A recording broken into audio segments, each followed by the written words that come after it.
Academy. I am Coach Massey, and today I want to talk about the psychology of winning, including the concept of ethos, pathos, and logos. Look, the purpose of this video is to help you become an exceptional, well-researched, critically thinking, decision-making mind to be respectful and reckoned with.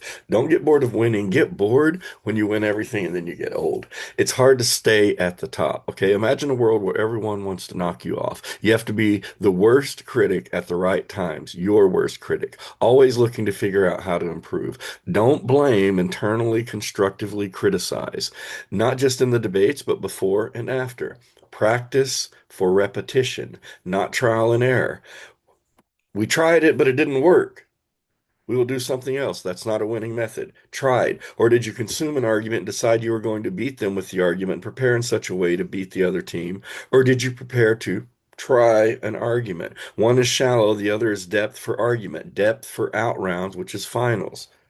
Be your own decision-making apparatus, not what other teams do. For coaches, you need to separate your opinion and strategy when helping others. All you have to do is, as a substitute for the mental and physical work, to be prepared. That doesn't work. I remember one coach would say, just do this, as if the entire universe will be exactly the same at the moment where someone said, just do this. My point is focus on argument. And even if a team debated it badly, focus on how to beat the argument, not the ineffective route. Suppose the competition is unruly, not kind. They never make a mistake. You're debating the debate god or debate goddess that's going to be perfect every time. How will you win?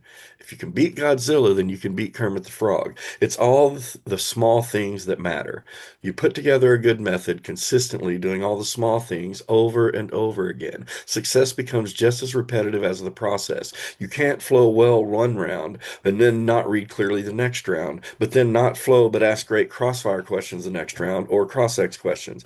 In PF, you can't forget to set up how to trade evidence in one debate, and then the other team gets 2 minutes of magic prep. You want to be perfect. Prepare for the small teams, small things. How prepared are you before the debate? The difference between clearing the elims and not clearing will depend on you doing all the little things.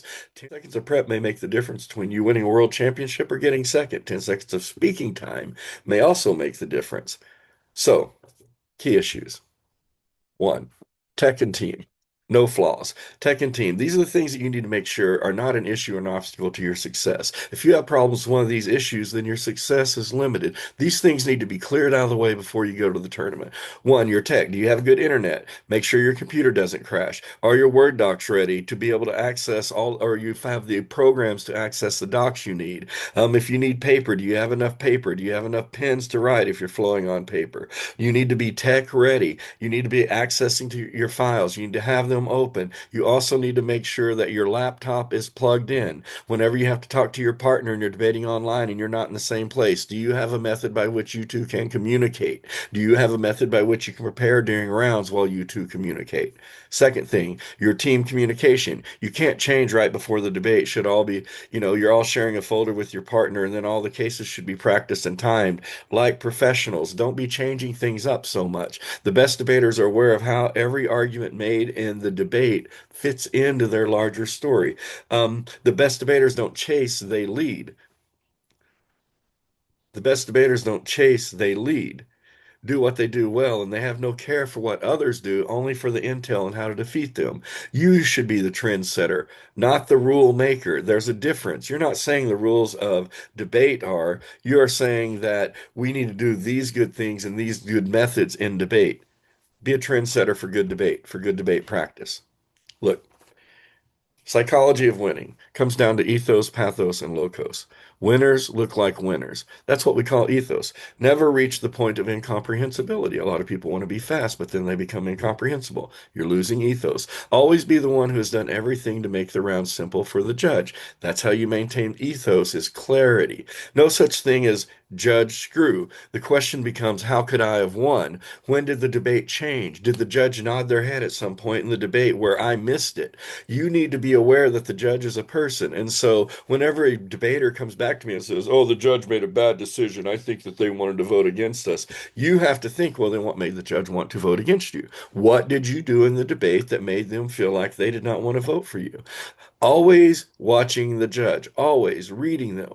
Don't debate into the air. Don't be talking to nobody. You're talking to somebody. You orient your discussion towards that somebody's ear. And a lot of debaters miss this because they think they're debating the other team. You might be, but you're debate looking at the ear of the judge. You want that ear to bring in your knowledge. Who cares if the other team understands you? It's about the judge out in the middle of the room. Don't freak out in crossfire, cross X. Answer questions. Be confident. Be prepared. Don't be hasty. Don't be shady. All those things can hurt you in the questioning period if you want to talk about ethos. How do you keep the ethos? Well, you tell a consistent story. You never show a sign you messed up. And if you do, if you made a bad argument in the debate, you got to use the if then clause. You cannot win the debate with your first speech. It's just a speech. You need to be preparing for where you will land in the debate. You've heard the term snatch defeat from the jaws of victory. Never give up. It's persuasion.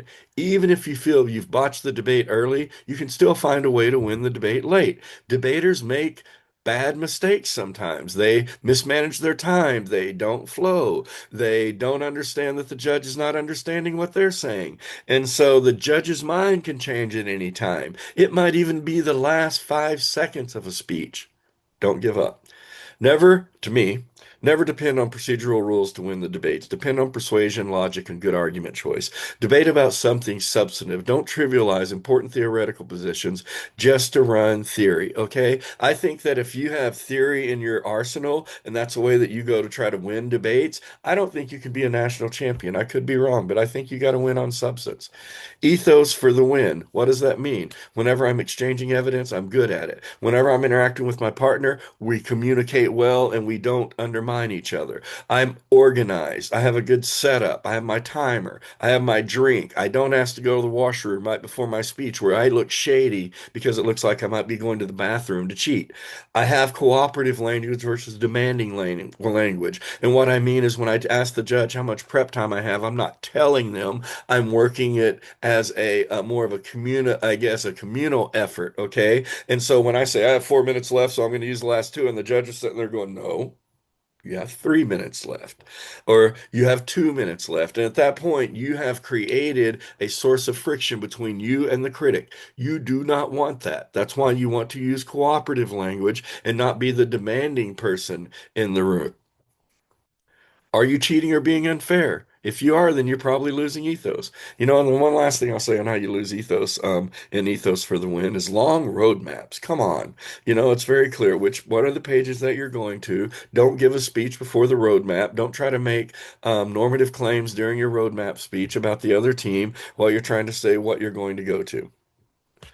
Second, pathos. Winners are persuasive. Debate judges are human. They're not tabula rasa. Even though I may say blank slate and I may use a flow, there's still a symptom of affect that comes into play. To me, if you ask, how do you win as the best debater? Well, you're able to flow, where when the debate becomes a tie and the judge is like, tabula rasa, nobody dropped anything. So now what do? You reach for affect. You reach for, did I do anything to pull some heartstrings, jar some emotions?